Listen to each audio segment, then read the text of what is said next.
Welcome to the Lightworker podcast.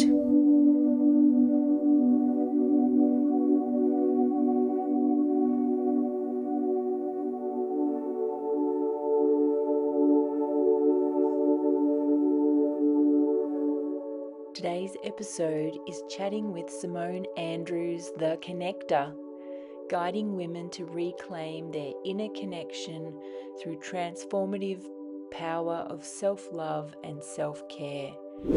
Sim runs The Temple, which is a 3-day retreat, and we get deep into chatting all things women's energy and empowerment.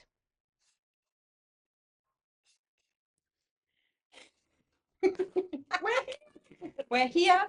We have our cup of tea. Cheers.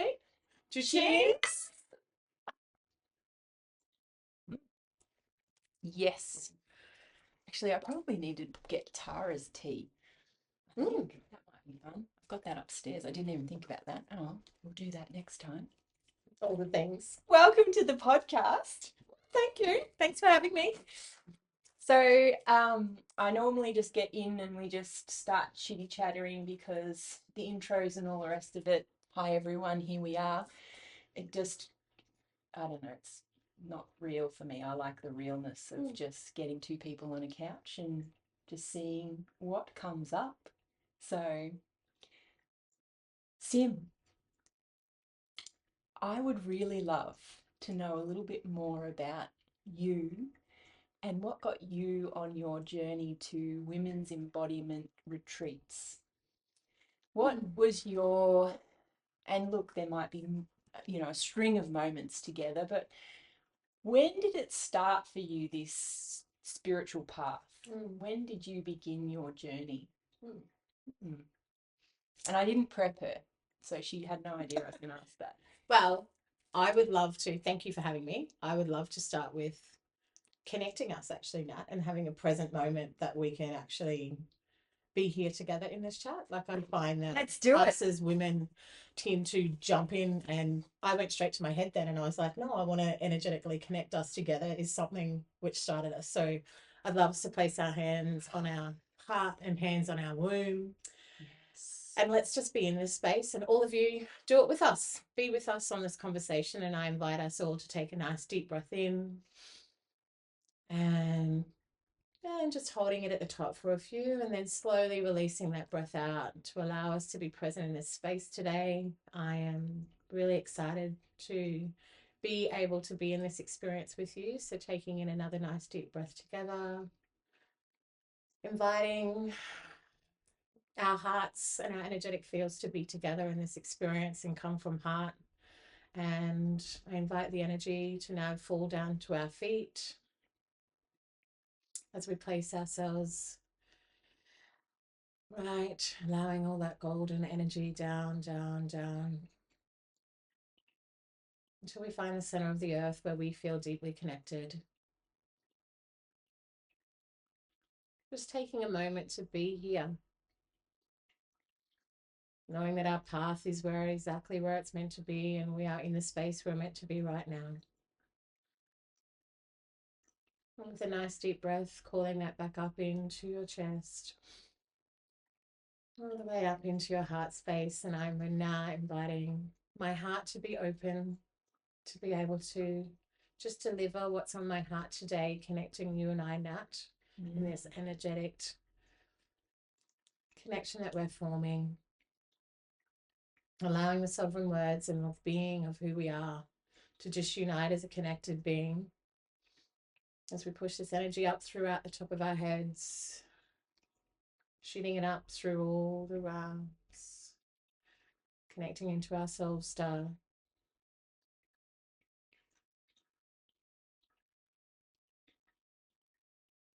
And just as we feel that energetic cord be connected, we can draw that back into our heart space, allowing whatever's in the thought mind pattern now to be slipped away, and allow my energetic field and your energetic field to just be the conversation that we are here to share from an open heart. And when you're ready, come back into this space. And and let us be connected.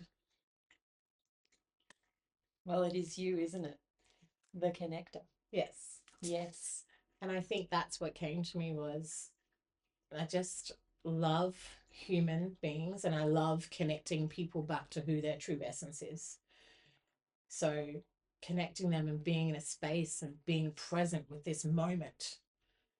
There's so much chitter chatter and so much to do and so many paths that a woman takes. And I think I went on the exploration Nat for so many years to find that, to walk outside of myself in every culture. Yeah. And live all around the world, to come home. And I think, to answer your question, the pivotal moment was having children. It was becoming a mother and realizing the disconnection between myself and myself, I used to say. Yeah, right. So share a bit on that. The disconnection between yourself and yourself. So I felt there was a discord between who I was being and who I am from the inside, and very lost in, was it a role I had to be or the sensations even in my body? Like was lost for words sometimes, like, so I'm such a person, why I call myself the connector is, can we not connect to this vessel that holds so much? And does it need to hold it? And is it mine? And then all the questions start coming, and then the monkey mind in the head. And you bypassed a lot of it. Yeah.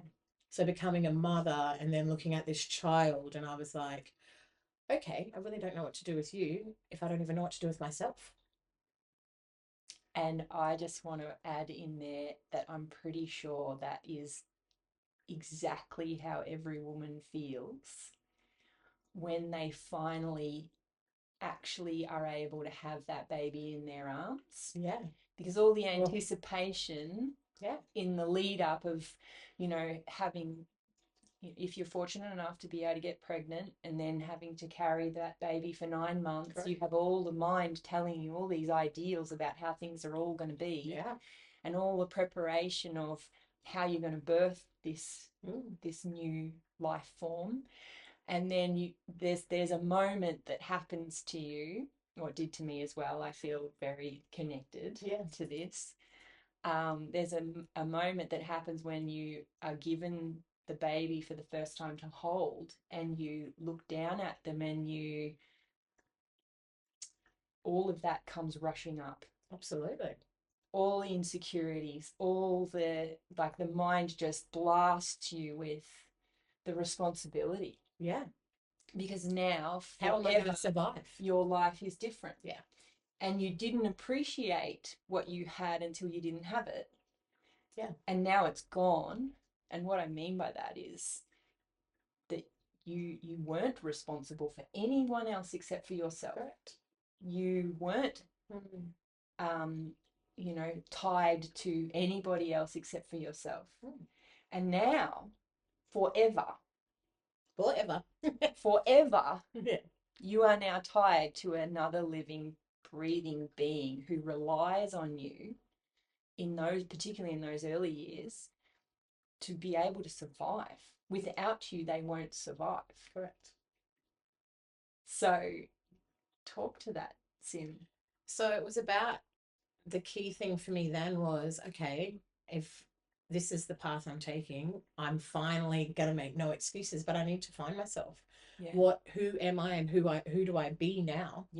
I was this gallivanting gypsy for 15 years that traveled around the world and flipped a 50-cent piece to decide where I wanted to go. Really? Yeah. Just like get up and go, yeah. I'm going, where do we go now, girls? And we jumped on a bus in Canada and went right across the other side.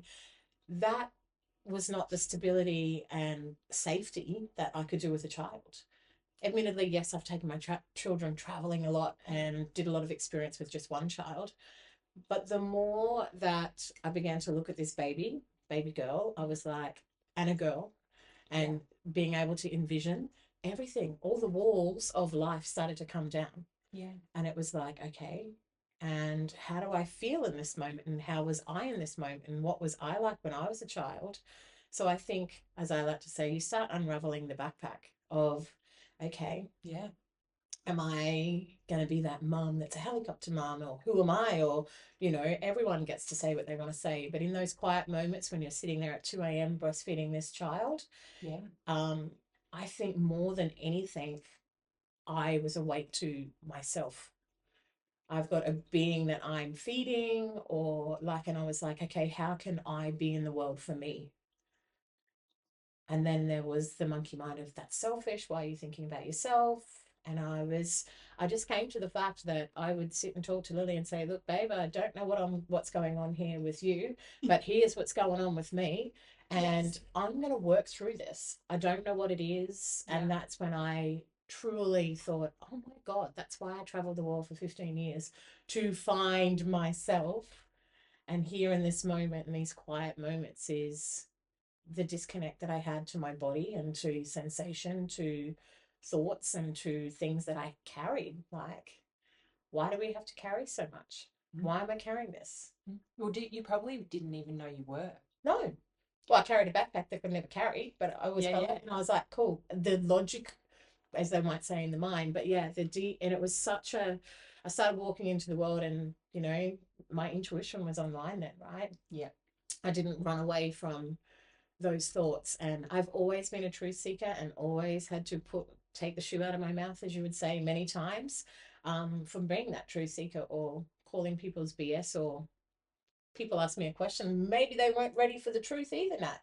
Oh, I've had many of those. Like, Yes. and it was like, okay, I can be strong, I can be a bold, I can be a big person, and I can, I'm not like you, you're out there, Sim. And I was like, yeah, It's a front though. yeah, Yeah, the out there is like a cover for all of the internal insecurities that yeah, go on that uh, you're actually not conscious that that is why. yeah, And it is interesting, you have a child and they're with you, particularly in the early stages, 24/7. You don't have a break from it. It's they not see everything. so they are right there and they are taking in everything that you're doing, your facial expressions, the words that you're using and speaking, your emotion, like they can read you without even you saying anything. So if your baby is unsettled, I know for me, I had to look at whether I was unsettled Correct. because I was noticing how acutely we were intertwined, and that if I wasn't okay, my daughter wasn't okay. That's right. Yeah. And so it just constantly showed me more and more how you've got to go and have a look at what you're doing. So what did you do? So you like you're realizing that there's this sort of Well, who was I going to be in the world? opening happening. So Who was I going to be in the world if I wasn't allowed to pack my backpack and go traveling? Like, how was I going to be stimulated in life Yeah. with this child without resentment building up? And it was like, hang on a minute, I've always wanted to have children. But does anyone talk to a woman about the next journey, from when you become a teenager to getting your period to then moving forth? Hang on, I'm in the next part of my chapter of becoming a mother. And yes, we have a mother's group. And it was amazing. I had a beautiful mother's group. But did we talk about the effects of ourselves? No, we spent all our time talking about these babies and how we're going to get through the next night and not turn up in our pajamas to the park and need someone to hold the baby. Well, yes, it was all this. Okay, I just kept seeing the reflection of, we need to do stuff for women. Yeah. We need to come back. And I just kept seeing the gathering of women, the gathering of women. Why are the women not coming together? We're coming together with babies. We're constantly nurturing and nurturing, but we'd forgotten ourselves. Yeah. And then the husband's providing, and then, you're trying to provide to them. And I just felt as though Everybody wants a piece of you. Yeah. And there's nothing left for you. Even the postie at the door, I'm like, can you not just come in? Like, like when you breastfeed, like it was just like, where can I not, where can I find my place? So losing myself was happening. Yes. And I think it happens for everyone. You can't not lose yourself to find yourself. Yeah. And the more I saw, the more I unraveled. Yeah. And I think it just came a point where, well, okay, where will I go first? All right, so I'll go lose the weight, won't I? The baby weight. And that'll bring me back. Okay. I'll go and, I'll do the number one thing. I'll go do that. Yeah. And then we'll organise a mum's night. Yep. But you don't bounce back from a mum's night when you have a baby. Like you can't Did go the out. mum's night Mum's gone include wild. alcohol? Yeah, And then the next day you've got to get up again and do Yeah. it all again, and you haven't. You just can't it's do not it. the same. And No. then you felt worse for that. And I was like, surely there is something else here Yeah. for women. Like, and to be so blessed to live on the Sunshine Coast that I just started immersing myself in. And we are lucky because there are a lot of other options available other than just going to the pub. Yeah. Yeah. And then I just immersed myself at events. I would just rock up to, which I did when I was traveling. Like I remember sitting in Indian teepees and learning about different ancestral cultures because I was so intrigued. Interesting. So you found that by doing that here, going and say what did you go to? What was the first one? Oh, the first one I went to was like a cacao ceremony. Yeah, amazing. And I was like, oh, what's this? It's going to be like mushrooms. The mind has to relate it to what we know. Yeah. Everything goes to what do we know? Okay. And then it's hard because then you'd have people ask you, well, what'd you go there? What happened? Who was there? What was going on? What was said? And I was like, oh, just an experience. I'm just seeing what. And I just took myself there just to see what I felt. Yeah. What did it feel like for me? And I just kept doing that. And some experiences I came home and was like, whoa, I have no idea. Sound bowls for the first time, and then I was like, oh, I felt connected to a drum. So then I slowly started buying myself things. And then I love birthdays. So I had my birthday and I said to a few of the school mums, can we not go and have a Mums Gone Wild weekend? We have an experience weekend? And they're like, well, I'm intrigued. I've got no idea. Yeah. So I just invited different speakers of all these experiences to come together. I got someone to cater for us. And we went home refreshed, and I had women's husbands writing to me saying, I don't know what you girls did, and it's weird and wonderful. Amazing. But can you keep doing it? Wow. So that was the first time that you kind of pulled together an event. Yes. And it was based around women, and it was just to do something other than going and get drunk. Correct. And then you had feedback straight away on how much better everyone felt. Yeah. How did that feel for you? Well, it was actually really, really touching because I was like, okay, so I had to find a reason it was my birthday. So will they only keep coming at my birthday? And then when I got the feedback, I was like, it lit my world up to see the change in women from sitting in a circle and just being silent for 6 minutes. Yeah, right. Yeah. And they were like, this wasn't hard. I didn't have to empty my whole life. Yes. That had happened all in the past. You played some sound bowls and I felt so good. Yeah. Just the simplicity. So the to-do list was dropped. What was happening in their life was dropped. They didn't think about their kids. Yeah. They got to be themselves. They've used their own name. They had conversations they hadn't had in years. Yeah. So from that moment, I was like, it gets to be so simple. So, and for you though, because you pulled this together for your birthday, and the reason I want to ask this is because one of the things that I get in teaching Reiki with people is their motivation to do things always comes out of wanting to make money, right? Right. Yes. Wanting to provide an income, wanting to do a job they think that they're going to enjoy, and it looks like you're enjoying it, so I want to do what you're doing, right? And I've watched like hundreds of people that have walked that path and then fell on their heads because it's not their true path, because the motivation wasn't coming from what I want to ask you about is when you did that and that you felt something that came up in you, which then led you on your path, but you weren't doing it because you were wanting to create an income, were you? No, definitely not at the start. It was a community, it was connection home to the women, and it was really honoring the women's gifts from within, because I believe we all have a gift from within. Yes. And learning Reiki through yourself is obviously abundance is energy. Yes, it is. And I have had to put a lot of money down the toilet over the years. Yep. Like just through trying to see a woman's gift and co-creating with people. And for them, at the end of the day, it's always been about the money, and the people don't come, and they can read right through that. So this is the other thing I wanted to, so let's start with first, what was it that you felt when you did that for your birthday and you got the girls together and you had the thing and everyone had an excellent experience? What happened in your body? um I asked myself, why did the women come? And they came for me. Yep. So the women asked me, can you keep doing that for you? But can you show us? So what that showed me is that I needed to go away, and some would say get some labels, but I went away and I immersed in my journey. I show up with my embodiment, which I've fast forward many years on, I've come to 4 pillars, which I'll get to, but it was about me showing up in all my glory, all my path. So I started creating events through the chapters of what was happening with me. So I came and learnt Reiki. So then the next retreat would have been all about the chakras and, what I'd had embodied. So it was about me taking the path first. And I want to walk beside women. I don't want to be the leader. There's not such a leader. We want to gather the women, and we just want to show them, or we don't want women, we want women to be able to have a space where they feel all of them and can bring all of it. So everything I learned, I passed on. I'm an open book. That's why I call myself the connector. I love getting messages from women going, oh, where did you stay at your retreat, Sim? Or, and I have the other side of the devil saying, don't share that. This is where they take your money. This is where they take your people. This is all that. But that's not me. Yeah. It's in full alignment to share.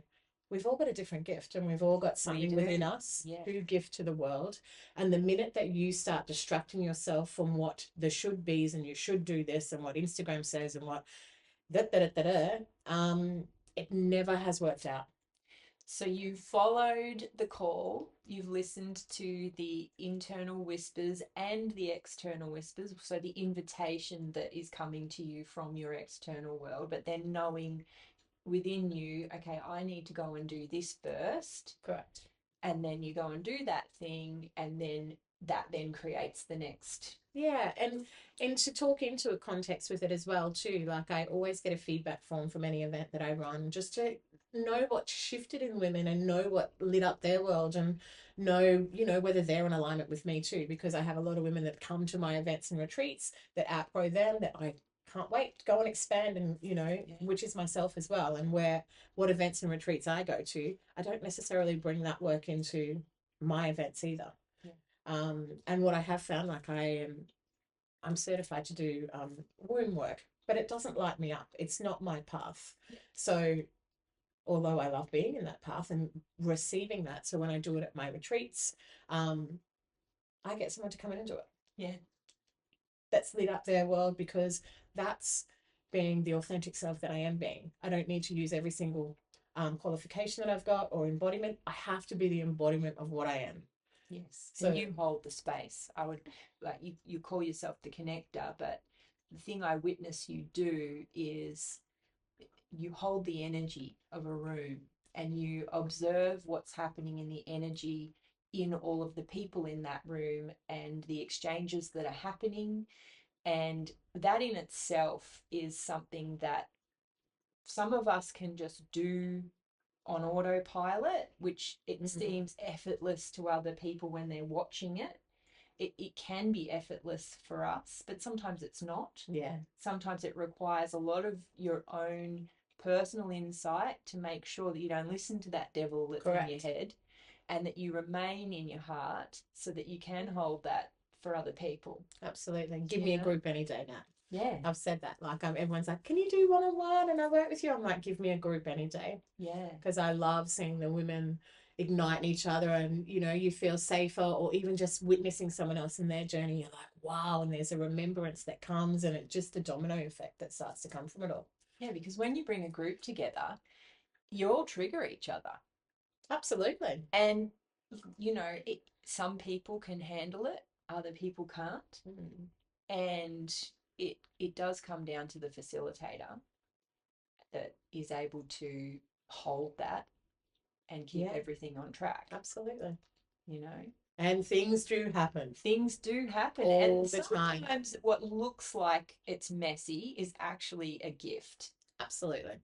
Because both parties or the group end up just taking a leapfrog Yeah. in their ascension process. And you can never prepare. You can never be prepared for anything. I am anally organized, as you know, Nat, and I Oh, love all the pretties and I love all the things. Yes. But you can never, ever prepare apart from allowing space. Yes. And I always believe pre and post events and during the event, just allow space for whatever is to come, you know. And then you've got Mother Nature on top of that. Yes, That's you the do. classic, Which you know? you had recently with one of your events. You had Alfie come in Yeah. and sort of mess things up, didn't you? Yeah. Had Yeah. Elfie come in the year before that. Cyclone Alfred, if anyone's wondering what we're talking about. And then the year before that, I had hail.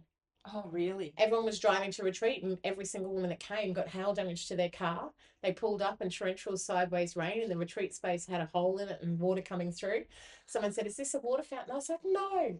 And I go to the front of the window and the caterers, and I'm like, "So what do you do in this experience, right?" And everyone's like, "Well," and I said, "Ladies, you just obviously navigating how everyone's going to react, because it's the reactors, right? It's the reaction. It's like, what am I?"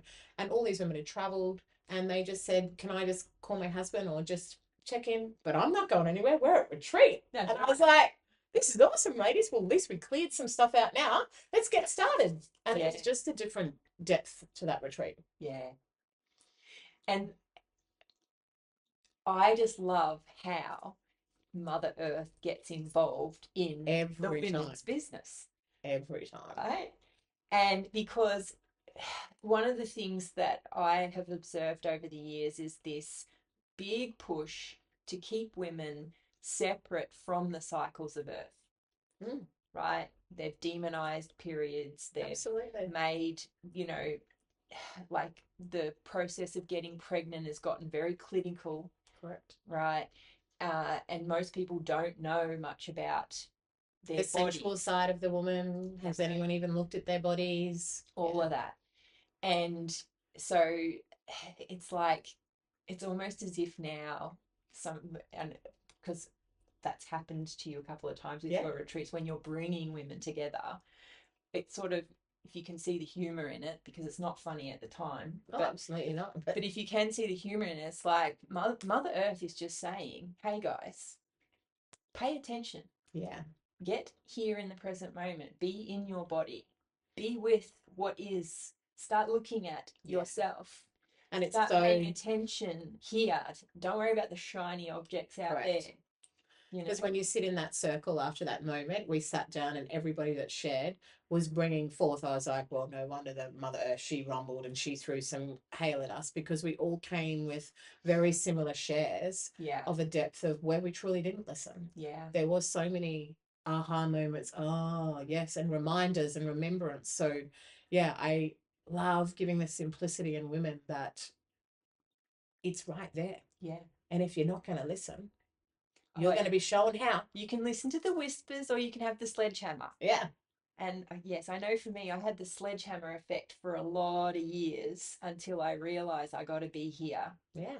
And I need to start paying attention. Yeah. Absolutely. I don't know if you can relate, but for me, it was full on.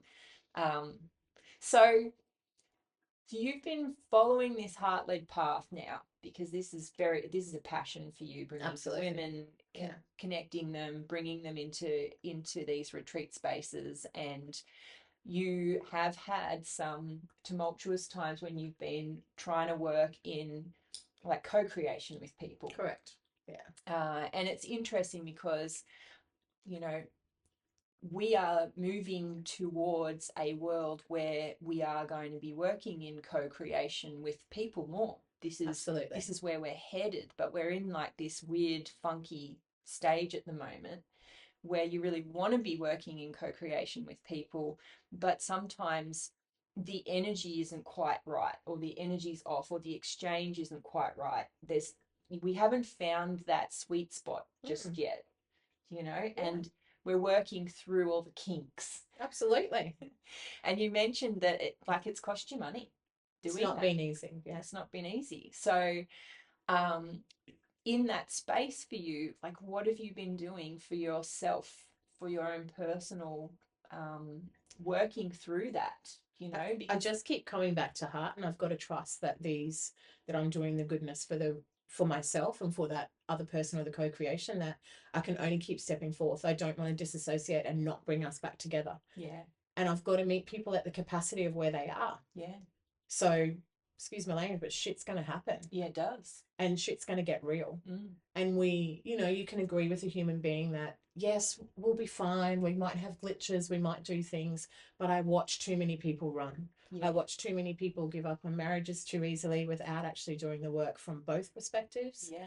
I watch too many women be disconnected and walk around and not remain a friendship or even have the tough conversation, because on the other side of that is the glory. And I'm sorry, it's not, you know, I am a woman of light. I'm absolutely a woman of light. And I did come from, I always think of my lily pad, and you are going to come through darkness and through the mud to rise. Yeah, and you have to. It might get watered down. Yeah. And then we rise again. Yeah. And I just feel as if we don't take these nudges, and like me and you have done all the time, we catch up on nudges. Yeah. We're here on a nudge. Yeah, we don't, you know, like, and I just think, hey, if I don't and I constantly say no, what's that putting out to them? Yeah. So if I don't keep co-creating, the women that I gather to bring forth are not going to feel as though they've got the permission slip to do either. So someone has to go first. Yeah. And then we can walk side by side. So have they been experiences where there's been some hiccups? Yes. Yeah. Has there been magical moments? Absolutely. Yeah. Have we learned a lot about myself in that? Yes. Yeah. And I learned the shadow parts of me, whatever they want to say, you know, and money is one of them. Yeah. I thought about it driving here. I thought, what has been through creating events and retreats and any business adventure, because I love being a part of all the things, you know, online and things like that, just to meet community, because I can see people where they're not really doing the work on themselves now. So I was like, where is it the discord missing? And it's this narrative around women constantly providing from a it'll be an 8-figure, 10-figure. Great if that's your path. Push. And I'm like, but we're trying to stop the to-do list. Yeah. We're trying to come back to presence and gather women and just be in each other's gifts. And we can't be that if we're fighting over $50 notes all the time. Like, it's the whole. So yeah, I have this, and you know, all these people might call, well, you don't love your money. Go and do your money story. Go do this. And I hear it constantly. But when you invest in something and the point of return is always just money factor, where's the wholeness? Where's the connected? The heart's missing. Yeah, then and which is, you know, part of why I kind of, you know, pointed out your beginning and how important it was, that feeling that happened in your body when you were able to provide that. It lit you up. Absolutely. And that light up energy, that frequency that you're in when you're doing something from that frequency, absolutely, that is magnetic. Absolutely. And when you're not doing it from that frequency, it isn't magnetic. Correct. And then sometimes it's not about that you've done something wrong. It's about then getting so into the present moment, asking source energy, okay, what am I missing? Yeah. Right. And then following the breadcrumb trail that comes after that. Correct. You know, and that happens a lot with different things that I organize, right? Absolutely. Different group things, classes, all the rest of it. Sometimes it's like something as silly as the spelling, right, of something, do you know? And, or I haven't cleared a space, or it can be all sorts of things, but it always comes down to me getting into the present moment. Sometimes it's connecting with who's going to be in the event. Correct. And feeling their energy and working out like what it is. And sometimes some of those events that I run are destined to always be just with one person. Yes, and we have to be okay with that. Because that one person needs that one-to-one attention, you know? And if we live in a world where we've got this should list in the back of our brains, you know, and I had to adapt my business around that, because you couldn't be doing what you're doing, renting, you know, thousands and thousands of dollars a space, and having to have the people turn up to be able to pay for it. Right. With what I do, I couldn't do that, because what I've got to be doing you sometimes have one person and it Yeah. needs to be for that one person, and sometimes you have 5 people and it needs to be for that group of 5 people, and sometimes it's 10 people, and it's so weird how it works. It's like the group calls in Correct. the group. And the different seasons, like even coming down to I've always run my retreats, which I now call temples, because I find that. Yeah, so tell us why you decided to change it from retreats to temple. I think the sacredness. I believe that living on the Sunshine Coast, and a lot of people will always say, there's so many retreats. Yes, I get that, but reminder that we all have a unique gift to offer to the world and what we can bring to the world. And what I come to learn after 14 3-day in-person retreats is that it is a temple. We return in an energetic field, exactly like you said, and the bond and the sacredness which is formed. I believe that it needed an upgrade. Yeah. And what it needed the upgrade for was what I know on my heart is us women.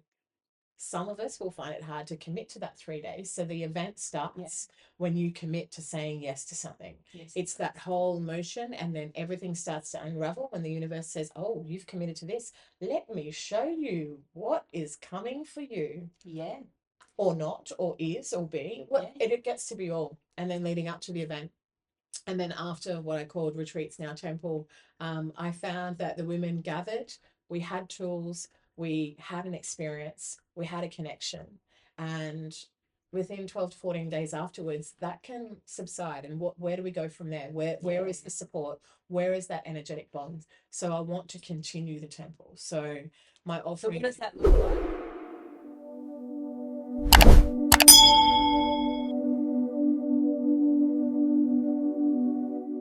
Next week we have part 2 of our chat with Simone Andrews, the Connector.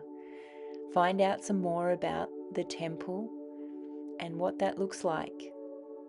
See you next week.